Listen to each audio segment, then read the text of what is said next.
Om Namo Bhagavate Vasudevaya. Om Namo Bhagavate Vasudevaya. Om Namo Bhagavate Vasudevaya.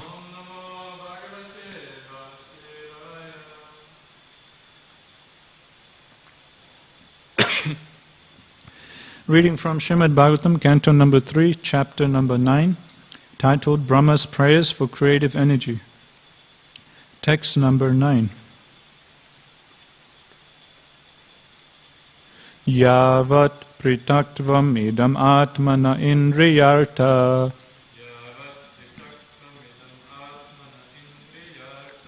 Yavat pritaktvam idam atmana indriyartha. Maya balam bhagavato jana isa pasyet. Maya balam bhagavato jana isa pasyet. Tavannasam sritiraso pratisankrameta. Tavannasam sritiraso pratisankrameta. Vyarta pidukha nivaham vahati kriyartha.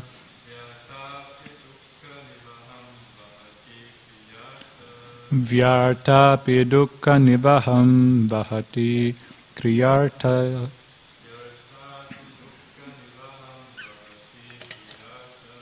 Yavat pritaktvam idam atmana indriyartha.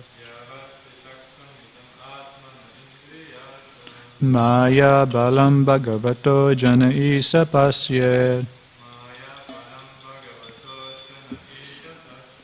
Tavannasam sritiraso pratisankrameta. Vyartapi dukkha nivaham vahati kriyartha. Yavat pritaktvam idam atmana indriyartha. Maya balam bhagavato jana isa pasyet. Tavannasam sritiraso pratisankrameta. Vyartapi dukkha nivaham vahati kriyartha.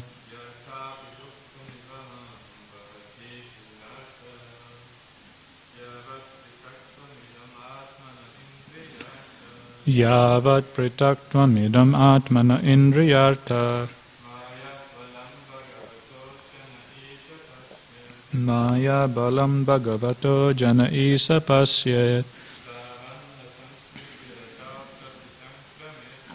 Tavannasam sritiraso pratisankrameta. Vyarta pidukha nivaham vahati kriyartha. Word for word translation. Yavat, as long as. Pritaktvam, separatism. Idam, this. Atmanaha, of the body. Indriyartha, for sense gratification. Maya balam, influence of external energy. Bhagavata, of the personality of Godhead. Janaha, a person. Isa, O my Lord. Pasyat, cease. Tavat, so long. Na, not. Samsriti, the influence of mature existence. Also, that man, pratisankrameta, can overcome. Vyarta api, although without meaning. dukkha nivaham, multiple miseries, vahati, bringing, kriya artha, for fruitive activities. Translation and purport by His Divine Grace, Srila Bhaktivedanta Swami Srila Prabhupada, Srila Prabhupada ki jai.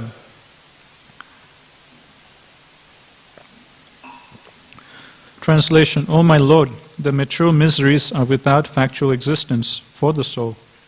Yet as long as the conditioned soul sees the body as meant for sense enjoyment, he cannot get out of the entanglement of material miseries, being influenced by your external energy. Purport: the whole trouble of the living entity in material existence is that he has an independent conception of life. He is always dependent on the rules of the Supreme Lord in both the conditioned and liberated states. But by the influence of the external energy, the conditioned soul thinks himself independent of the supremacy of the personality of Godhead. His constitutional position is to dovetail himself with the desire of the Supreme Will, but as long as he does not do so, he is sure to drag on in the shackles of material bondage. As stated in Bhagavad Gita 2.55, Prajahati yada kaman sarvan partha manogatan. He has to give up all sorts of plans manufactured by mental concoction. The living entity has to dovetail himself with the Supreme Will. That will help him to get out of the entanglement of material existence. Om Jnana Timirandasya Jnananjana Salakaya Chaksu Metam Yena Tasmei Shri Gurave Namaha.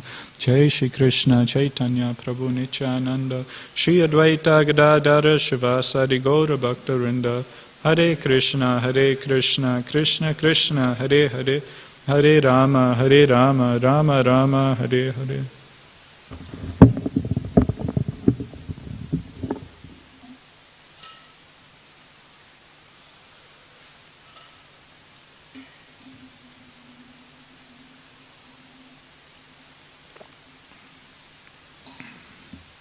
Hare Krishna. So continuing on our discussion from the third canto, chapter 9 of Srimad Bhagavatam, titled Lord Brahma's Prayers for Creative Energy. So this beautiful series of prayers which we're reading now, it's offered by Brahma to Garbhodaksha Vishnu at the start of creation. After he's done penances for 100 years, he gets darshan of Garbhodaksha Vishnu, and now he's offering a series of beautiful prayers. And at the start of this chapter, initially we saw how Lord Brahma, he was offering some prayers of glorification, in particular glorifying the transcendental form and the beauty of the Lord. And now in the current couple of texts, I think texts 1 to 5, he was offering prayers of glorification, and now from 6 to 10, the next 5 verses, 6, 7, 8, 9 and 10, he is talking about the distress that he is feeling when he's thinking about the precarious condition of all the fallen conditioned souls in this material universe. So just like it's mentioned that there's 3 types of prayers. One is where you offer words of glorification, glorifying the Supreme Lord. Another one is Denya Bodhika. That's when the devotee, he takes a very humble mood and he offers prayers of extreme humility. And we see that with acharyas like Bhaktivinoda Thakur especially. They've written a lot of prayers in this mood of humility, putting themselves as a very fallen conditioned soul and begging for the Lord's mercy.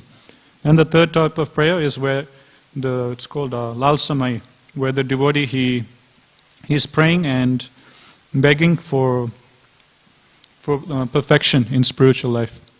So that's another type of prayer.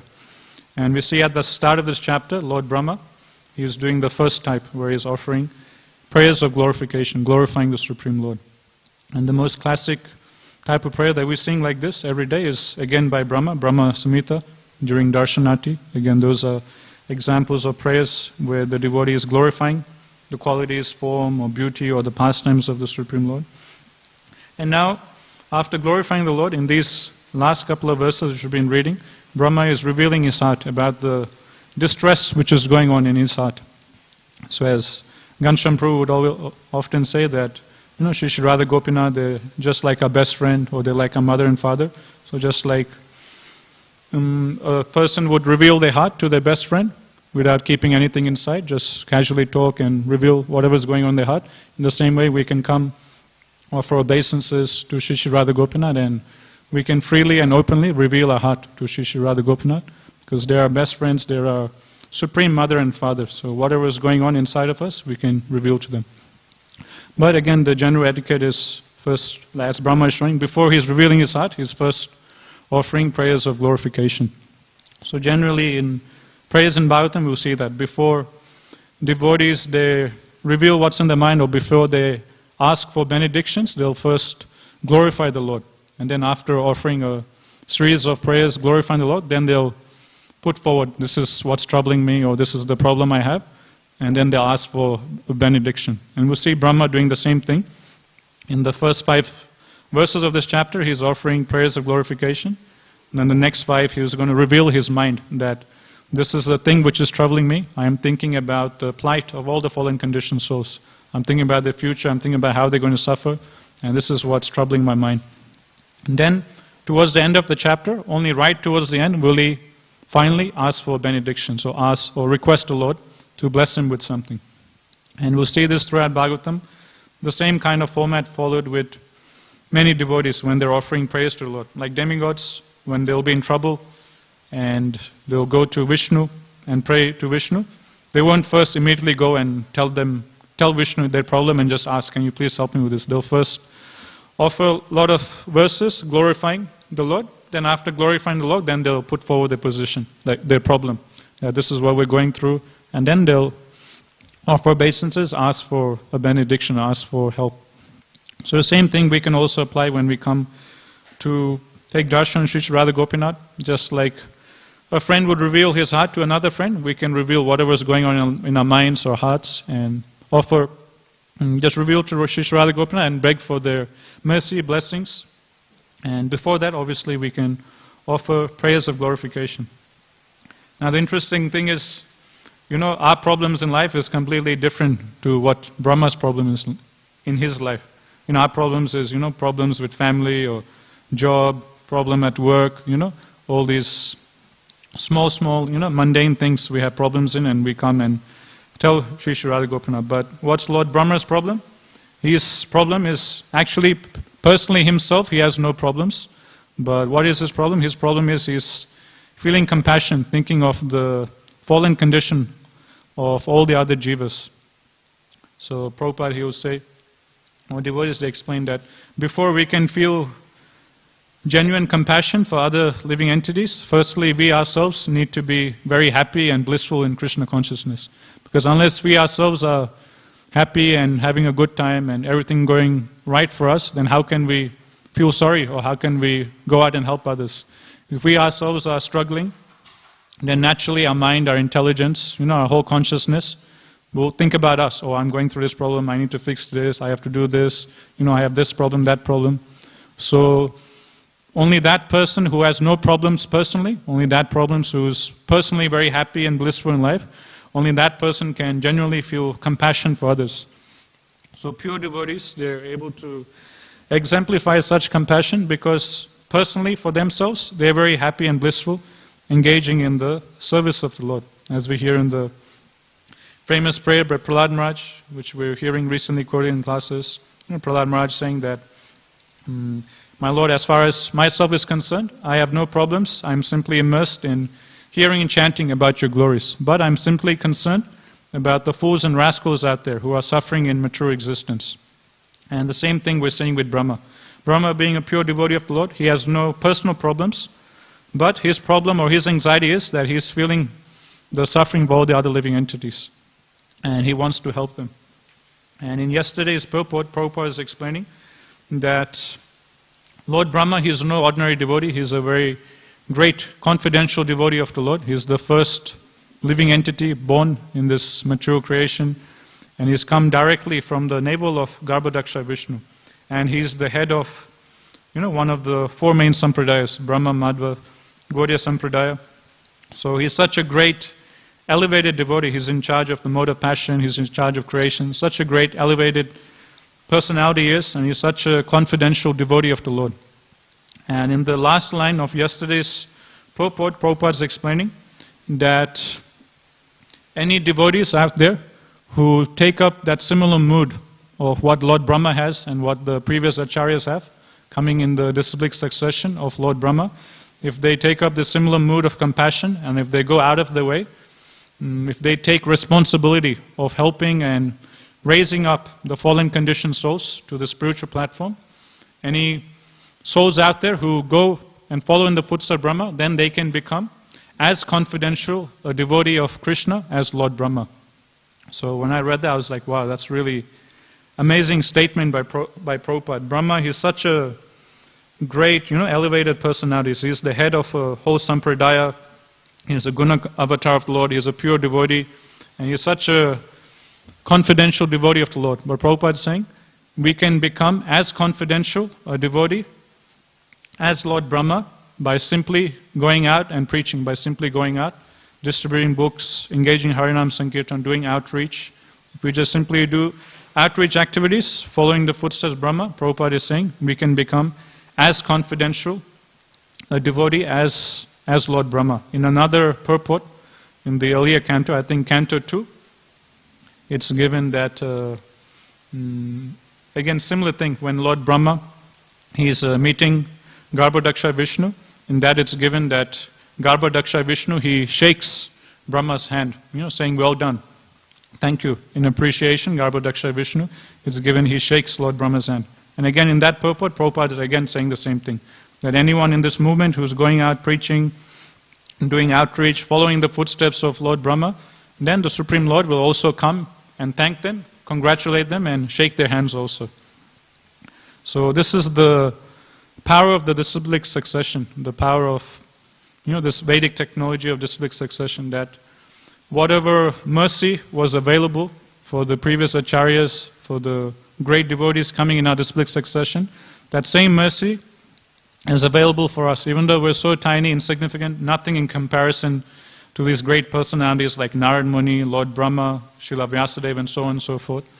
But Prabhupada is saying, if we just simply follow in the footsteps of our parampara, follow the instructions, then that same mercy which was available for Lord Brahma, the same mercy can be available for us also. So in this way, Lord Brahma, he is praying to the Supreme Lord, first glorifying Him, then revealing his mind that this is what's troubling me. And unlike our troubles, his trouble is not a personal trouble, his trouble is he's feeling the pain of the other living entities, because he has no personal problem.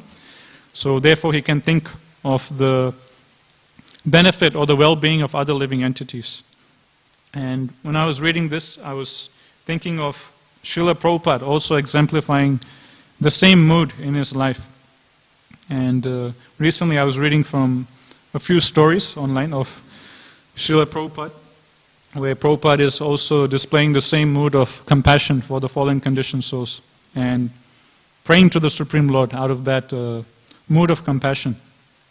One story I was reading that it's mentioned in the 1950s, early 1950s, there's a place called Advaita Bhavan, which we were hearing about in the recent Navadvip Parikrama lectures. So as we know, there's the 9 islands of Navadvip, Antardvip, Sumantardvip, Madhyamdvip, Godrumadvip, and so on and so forth. In the first island, Antardvip, which is the birthplace of Sri Chaitanya Mahaprabhu, where the house of Jagannath Mishra, Sachi Mata is, close by is also Srivasangan, where the devotees used to gather and do Sankirtan. And also close by is the house of Sri Advaita Acharya. So Advaita Acharya, he had 2 residences. One was very close to Sri Chaitanya Mahaprabhu's house in Antardvip, and his second house was in Shantipur. After Mahaprabhu, he left Navadvip, went to Jagannath Puri.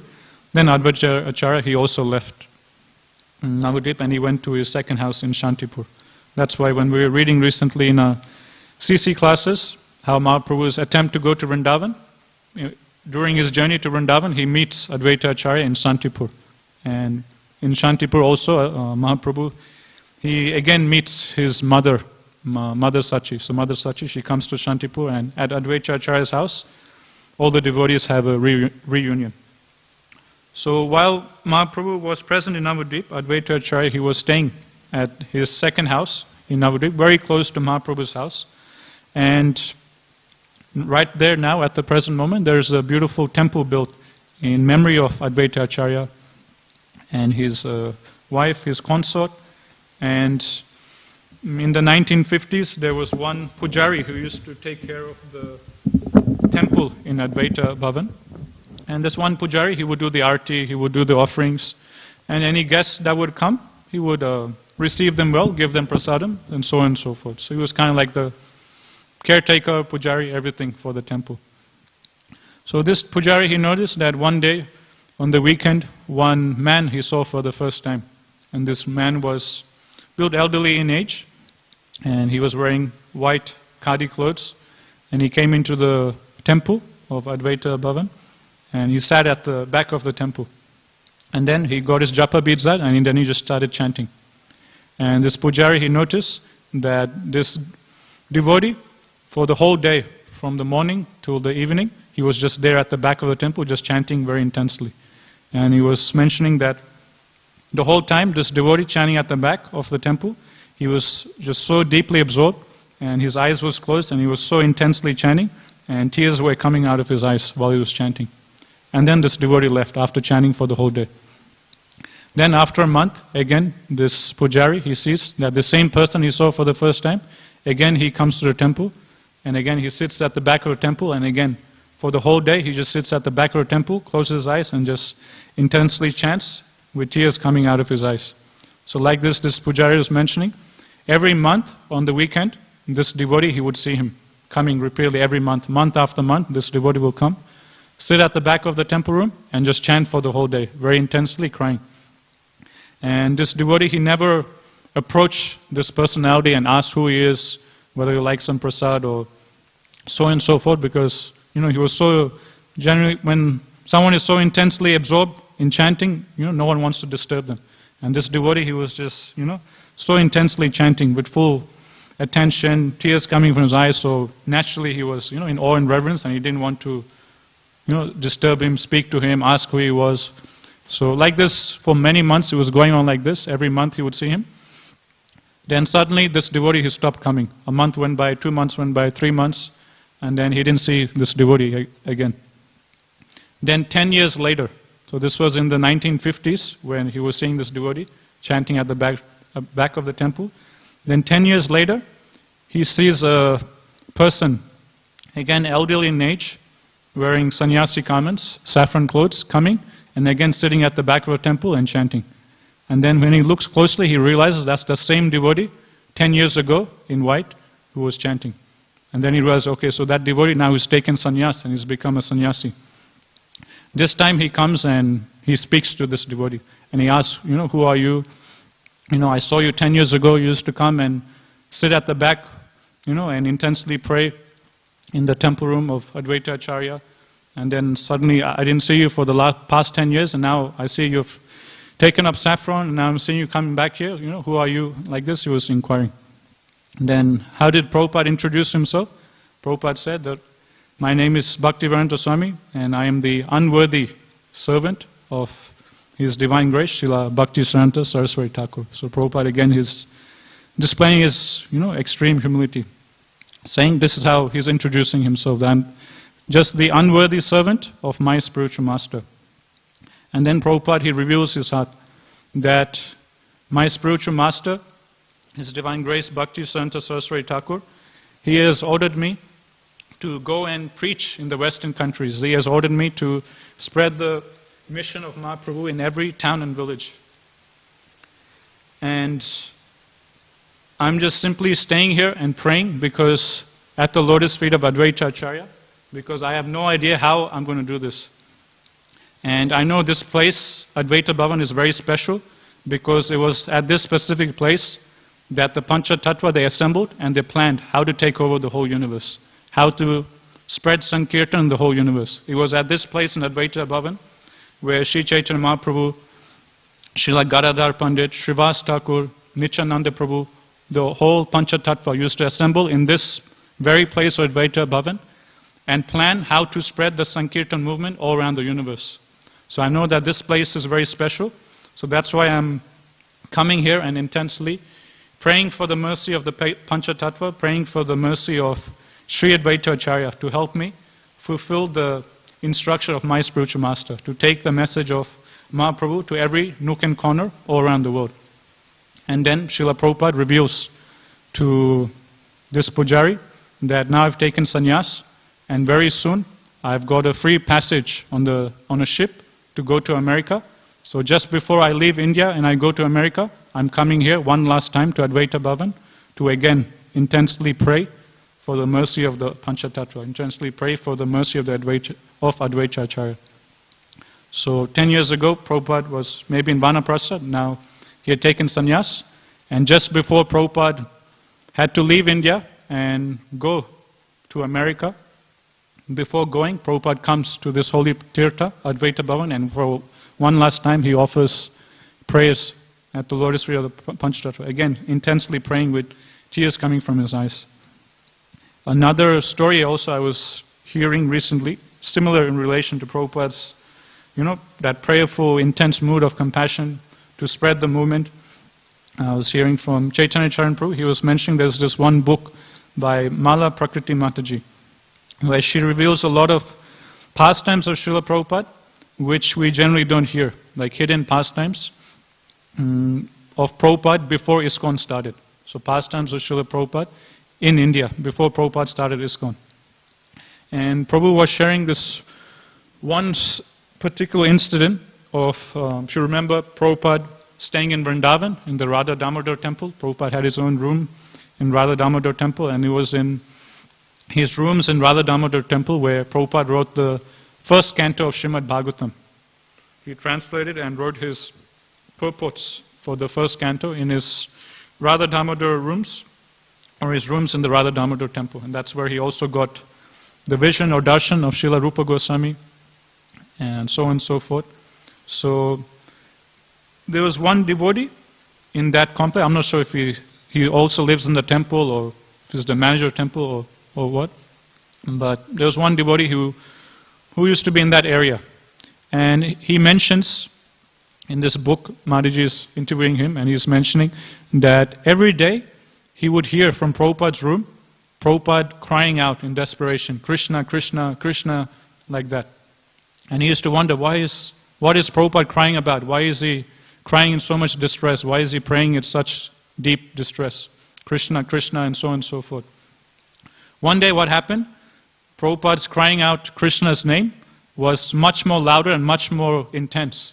So then he got worried that something bad has really happened, because today, every day he would hear Prabhupada crying out Krishna, Krishna, Krishna's holy name, but this day it seemed that it was much more intense, and this day it seemed that Prabhupada is crying. So then he immediately comes into Prabhupada's room and he sees what's going on. And what was Prabhupada doing? Prabhupada was sweeping the floor in his room. And while sweeping the floor in his room, Prabhupada was crying and begging Krishna, Krishna, please help me, Krishna, please help me. I don't know how I'm going to do it. Like this, Prabhupada was crying. And he was begging for the mercy of Rupa Goswami, that Rupa Goswami, please help me, please bestow your grace upon me. And Chaitanya Charan Prabhu, he was explaining how we will talk about and glorify, Prabhupada for, externally all the things he's done. Building ISKCON, BBT, publishing so many books, making so many devotees, 14 world tours, so on and so forth. So Prabhupada, as the Acharya, externally he's done so many amazing, inconceivable activities. But we don't see or get so much glimpse into the internal mood of Srila Prabhupada, in the internal mood of a devotee. So we're saying in these pastimes like this, we see that, that power, that strength, Prabhupada was getting, that empowerment he was getting to preach and do so many inconceivable things was coming due to the deep, that internal prayerful mood that he had. And we see this again in the pastime of Advaita Bhavan, Prabhupada intensely chanting for a whole day just at the back of the temple room, just closing his eyes and crying, intensely begging for the mercy of Panchatattva to fulfill the instructions he's gotten. And again we see that with Radha Damodar temple, while sweeping his room, he's crying, Krishna, please help me, I don't know how I'm going to do it, Krishna, please help me. Rupa Goswami, please bestow your grace upon me, please empower me, teach me, give me, the intelligence, how I can preach, how I can spread the movement in the Western world, in the Western countries. So Chaitanya Charan Prabhu was explaining that along with externally doing many services, preaching and stuff, inside, in our hearts, we also need to, following the footsteps of Prabhupada, to be empowered to do all these services nicely externally. Internally, we need to have that, that complete deep absorption, that deep humility, helplessness, that deep sincerity that Srila Prabhupada had. That deep prayerful mood, begging for the mercy of the Supreme Lord, of the previous acharyas. So like this, again, that's another instance of Prabhupada, again, exemplifying that mood of utter humility, utter, prayerful mood of begging for, to help others out of compassion, and so on and so forth. Then another incident I was thinking of, again, Prabhupada displaying, which again, I heard recently, it seems somehow all these pastimes just randomly are coming all in line with this of compassion. This I heard again, I think yesterday or day before yesterday, my Guru Maharaj, he was sharing this pastime in response to one question one devotee was asking. And my Guru Maharaj was saying that if we read Srila Prabhupada's diary on the Jaladuta, in his diary, Prabhupada, he writes on the day before Gaur Purnima. He's writing in his diary that today, so Prabhupada is on the ship, Jaladuta, and as we were discussing before, Prabhupada spent 36 or 37 days aboard the ship. So for 36, 37 days, Prabhupada was just by himself in the open sea with no contact with anyone. Nowadays, like we're discussing this during Vyas Puja that, we're in lockdown and we get so stressed out, we can't get out of the house, but at least we're in some stable ground, At least we can still go on the internet, talk to devotees over the phone, still look out the window, look at the beautiful scenery, look at some birds, look at the park, and we can still call devotees over the phone, talk, and life isn't so bad. But for Prabhupada, he was in lockdown on a ship, and it's not any steady ground. The ship is constantly moving this way and that way. And seasickness is there. Prabhupada had 2 heart attacks. And on top of that, there's no communication with the outside world. There's no calling devotees up. There's no texting his devotees, his friends back in Vrindavan, his friends in Calcutta. Nothing. He's just completely off the grid from the rest of the world. He's just all alone on a ship for 36, 37 days, all by himself. So we can imagine putting ourselves in that, how hard would it be, especially for a person so elderly in age, 70 years of age. So anyway, in his diary, Prabhupada is writing on the day before Gaur Purnima that today is the day before Gaur Purnima and I am all alone on this ship. And I know that in Vrindavan and Navadip, there will be so many devotees celebrating the appearance of Sri Chaitanya Mahaprabhu. I know in Vrindavan, Navadip, in Bengal, all over, in so many different cities, the glorious appearance day of Mahaprabhu will be celebrated. But I don't mind. I don't have any tinge of regret because I am not here for my own happiness. I am here to serve the Supreme Lord. I am here to fulfill the instruction of my spiritual master. So I don't mind that I am here on this ship all alone and I will celebrate Gaur Purnima all by myself. I don't mind because I'm not here for my personal happiness. I'm simply here to fulfill the instruction of my spiritual master. I'm simply here to serve the Supreme Lord. And for the sake of serving the Supreme Lord, I'm even prepared to go to the hellish planets, like this Prabhupada is writing. So all these things, we see Prabhupada, writing in his purpose that a pure devotee, he has no tinge of desire, personal happiness. For the happiness of Supreme Lord, he's willing to forsake his own happiness. All these things Prabhupada is writing, he himself was living that. Prabhupada was living Bhagavatam. All these things Prabhupada is preaching in his lectures, writing this purpose, he himself was exemplifying that. Again, we see that with Prabhupada's diary. Like sometimes on TSKP, we would also miss out on the festivals. When we'll be out distributing books in some country town, at that time, Gaur Purnima will be going on, or Janmashtami will be going on, Radhastami, and we won't get to come and attend that festival. And some of us might have a little, think in our heart, or at least will cross our mind that, we're going to miss out on the festival, we're going to miss out on the singing, dancing, on the nice prasad.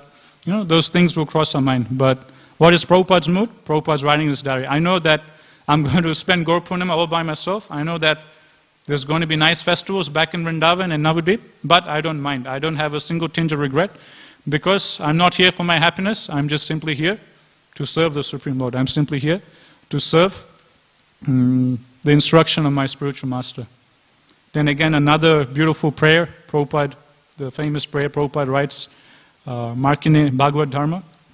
I was thinking of reading some of those verses. That one Prabhupada, he writes also later on in the Jaladutra. Again, he is begging for the mercy of the Supreme Lord. And that, I don't know why you put me here. I don't know where I'm going. This is completely foreign land. Prabhupada had never, left and come out here to the West. And he has no idea how the people of the West are, what's going to happen. And in this way, he's, utter helplessness. He's praying to the Supreme Lord. That I don't know why you put me here. I don't know how I'm going to do it. All these people, they are so much in ignorance. They're so fallen. I don't know how they're going to take up to bhakti. I don't know how they're going to take up to Krishna consciousness. And then Prabhupada, initially in his prayers of Makine Bhagavad Dharma, he's putting himself in a very helpless position. Thinking, these people are so fallen. I'm just a tiny servant. How can I do this? Krishna, how is this possible? So when it's coming to himself, he's feeling very helpless. But then he starts glorifying the process of bhakti. But I know that the process of bhakti is very powerful. And to back up his conviction, to back up his faith in the process of hearing and chanting about Krishna, then Prabhupada, he recites those famous verses from the 2nd chapter of 1st canto of Bhagavatam. Srinvata Swakata Krishna, and Tada Rajas Tamo Bhava, the verse Nityam Bhagavata Sevaya, so on and so forth. Glorifying the power of hearing and chanting about Krishna. So again, Prabhupada is exemplifying the ideal mood and consciousness of the devotee. He himself feels himself very insignificant and fallen and very incompetent, as Prabhupada himself is offering his identity. Who are you? I'm just simply the unworthy, insignificant servant of my spiritual master.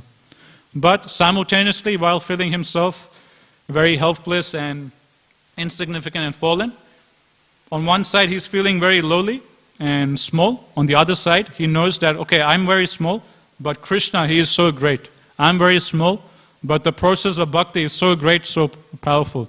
Okay, I'm very small, but my spiritual master is so great. My spiritual master's potency is so great. So a devotee, a Vaishnava, he feels both these things simultaneously.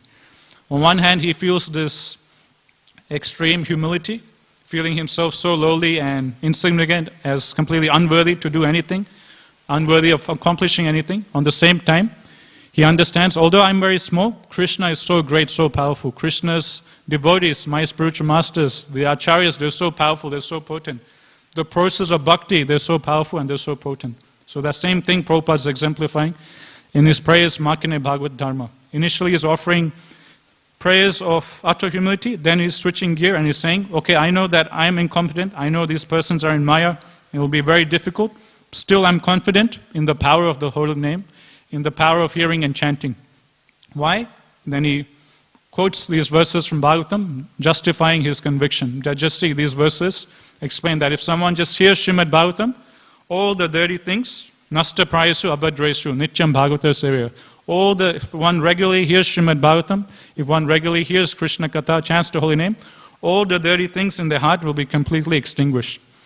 So we're hearing in these verses by Brahma also how these Brahma is thinking about these fallen conditioned soul, how they're so much absorbed in Maya. Prabhupada is also seeing that these persons in the Western countries, they're so degraded, they'll be so fallen, they'll be addicted to illicit sex, meat eating, gambling, intoxication. How will they overcome? They can overcome by the potency of Srimad Bhagavatam, they can overcome by the potency of the holy name.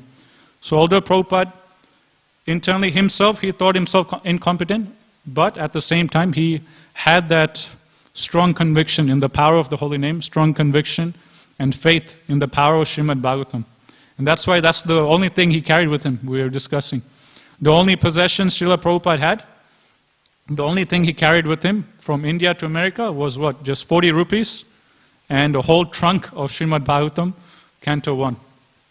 That's the only thing he carried with him. A trunk full of his own Bhagavatams and just 40 rupees. That's how much faith and conviction Srila Prabhupada had. So in this way, in that mood, Prabhupada goes, and then towards the end of the prayers, Prabhupada prays that, Krishna, I'm just a puppet in your hands, that by your will, these fallen conditioned souls, they've been put into Maya, and again, by your will, they can come out of Maya. And I'm intensely praying to you for empowerment, that just like a puppet, I'm just a puppet in your hand, you please make me dance as you wish, and you please use me as an instrument to save all these fallen conditioned souls. So all these beautiful incidences at Prabhupada, at Advaita Bhavan, Prabhupada in his Radha Damodar rooms, his rooms in the Radha Damodar temple, Prabhupada on Jaladuta, the day before Gaur Purnima, Prabhupada offering these prayers of Markandeya Bhagavad Dharma on the Jaladuta before he arrives in America. In all these prayers we see Prabhupada, such deep absorption, such deep compassion, such deep utter humility, utter sincerity in following the instruction of his spiritual master. So, like this, what we're seeing now in this section of Bhagavatam, Lord Brahma displaying, we see that displayed so vividly by our Srila Prabhupada. And we can take inspiration from this. And like Prabhupada, he writes in one letter that for what I have done for all of you, there is no way you can ever repay me. There is no way you can ever repay for what I have given you. But if you want to try, although it's impossible for you to repay what I've done for you, still if you want to try, if you want to attempt to repay the debt that you all have for me, then you try and you go out and you preach as vigorously as I'm preaching. So in this way, Prabhupada, he instructs in one letter that if you want to attempt to repay your debt to me, then just as I'm vigorously preaching, you also follow in my footsteps, and you also assist me, and you also go out and preach vigorously as I'm doing. So when we're going out to do outreach, when we're trying to preach vigorously, we can learn from Srila Prabhupada how to have that intense prayerful mood, that intense humility, helplessness, sincerity, that the intense fire within the heart, to praying for the mercy of the Acharyas, praying for the mercy of Krishna, Guru Parampara, the Panchatattva. In this way, we can also be instruments of Srila Prabhupada and the Guru Parampara. I'll just read the purport and we'll just discuss a little bit more, then we'll finish.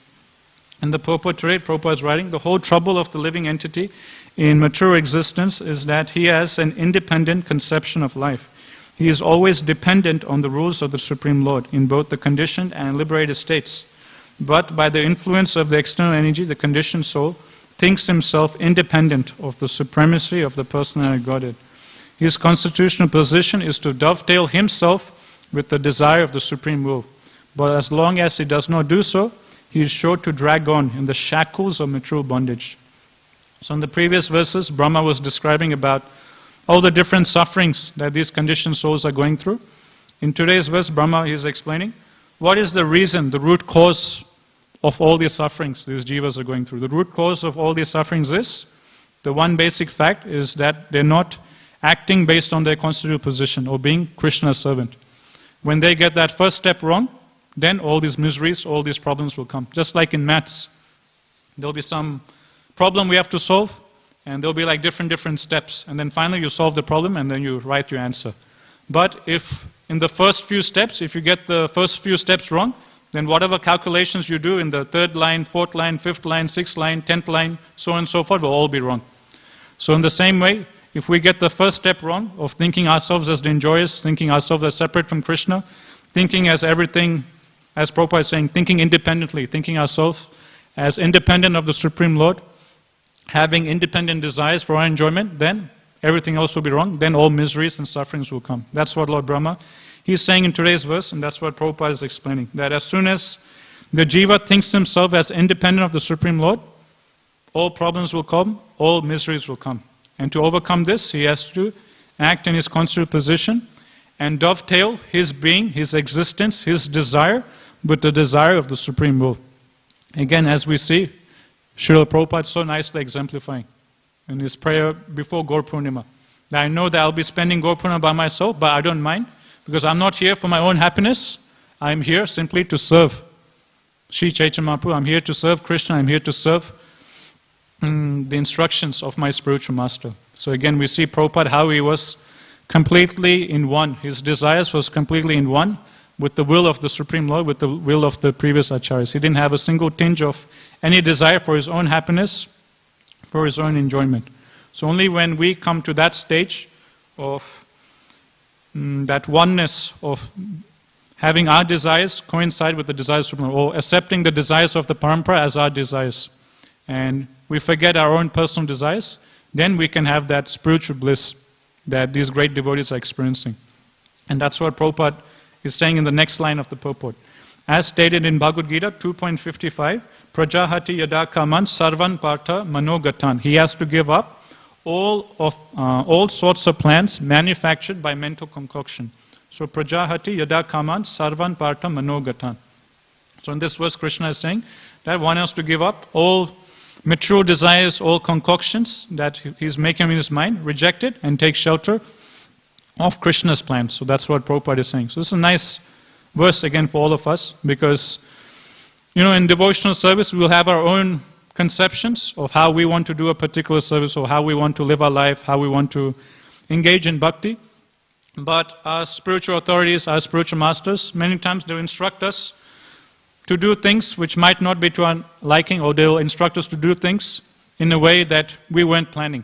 So we'll have our own plans and conceptions how we want to do service, but our authorities will many times instruct us to do things differently, or instruct different things which is going against our own plans. At those times we just need to surrender, as Prabhupada is explaining here, that we have to give up all sorts of plans manufactured in our own minds and just simply surrender to the will of the Supreme Lord, surrender unto the will of the spiritual master, to our spiritual authorities. Then the last line, or second last line, Prabhupada is saying, the living entity has to again dovetail himself with the Supreme Will, or dovetail himself with the will of the Acharya, or of the spiritual master. That will help him get out of the entanglement of mature existence.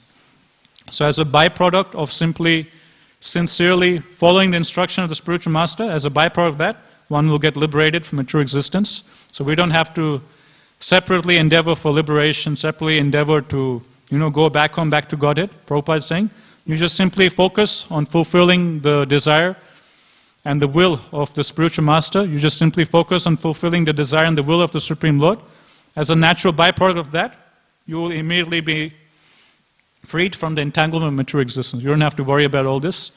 These things will come as a natural byproduct. As Bilva Mangal Thakur, he says that kama, artha, moksha,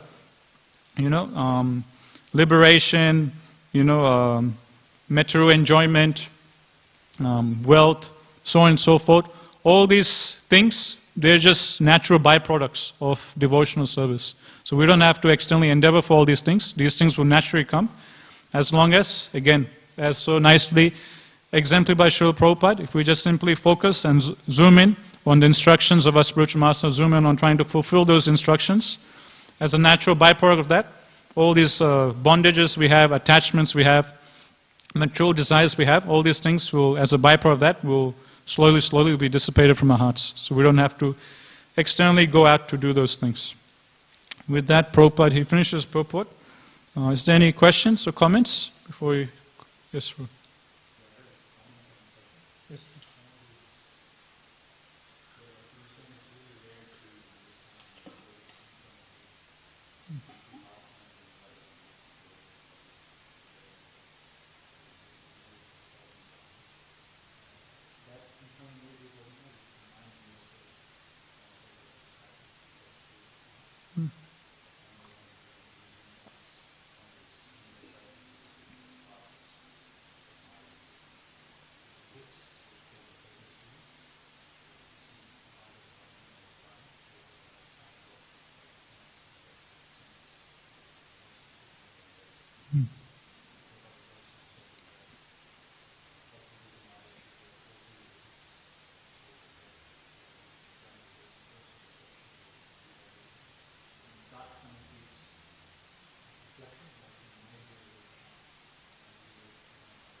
Yeah, as I was explaining, the devotee, the humility comes in when they're thinking of themselves.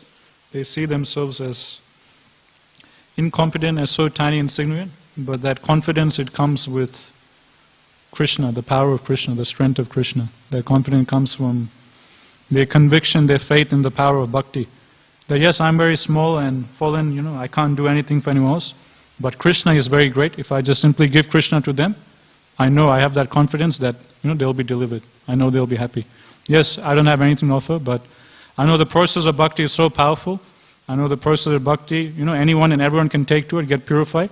And therefore, although I myself, I don't have anything to give, but I know the process of bhakti is very powerful, so let me offer this process of bhakti to these jivas. So in this way,